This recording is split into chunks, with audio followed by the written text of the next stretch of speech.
بسم الله الرحمن الرحيم. أهلا بكم أعزائي مشاهدي قناة الأهلي أينما كنتم في برنامجكم ملك وكتابة.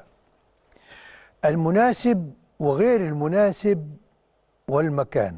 إبراهيم، اهلا بك يا باشمهندس، اهلا بكم اعزائي المشاهدين، وموعد يتجدد معكم في لقاء الاثنين من ملك وكتابه، الحلقه 937 بيبداها المهندس عدلي بدايه لوغاريتميه شويه. المناسب وغير المناسب في التوقيت غير المناسب ولا ايه؟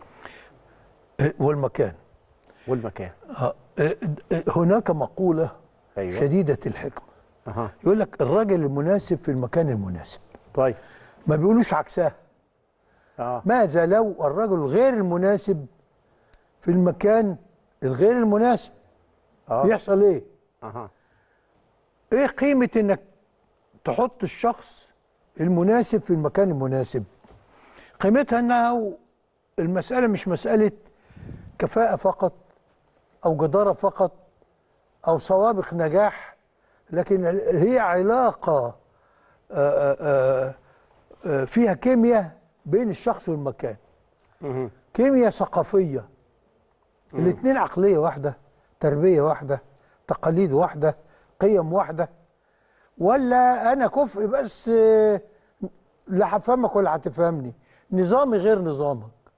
ولذلك يا أستاذ إبراهيم إحنا يعني لما بنيجي نقول إيه، ده راضع من جنينة النادي الأهلي. متشرب تقاليد ونظام النادي. طلع شاف ومارس وحصل له حاجات شاف رؤية العين، قيادات بتتصرف ازاي قدامه، تعلمه بالنموذج مش بالمحاضرات. وشاف صرامة نظام، وشاف نجاحات مترتبة على صرامة هذا النظام. فلما بيجي لك حد مهما حب النادي الأهلي لازم يؤخذ بنوع من الايه، التريث والحذر، لحد ما يشرب المكان كويس فتعرف تحطه فين ينجح. اينما تاخده كده بالسمات بالسي في ما ينجحش. ولذلك اللعيبه حتى ما بقاش يعني المدربين ما يخشش في ذمتها ببصله الفيديوهات.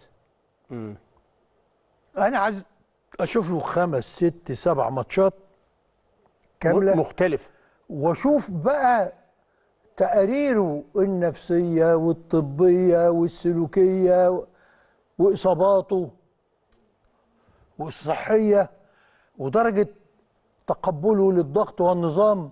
ولذلك لعيبه كتير جدا عظام تسالني احيانا فلان الفلاني، يقول لك بلاش. ليه؟ مش هيتحملنا. احنا الاهلي له نظام، اذا كانش اللعيب عايز ينجح من خلال النظام ده مش هيبقى سعيد، لا عندنا ولا احنا هنبقى سعداء بيه. ان كانش الاداري نفس الشيء. وده يعني طبعا جاد لي الخاطر ده على ضوء مشاهدات كثيره حصلت الاسبوع اللي فات.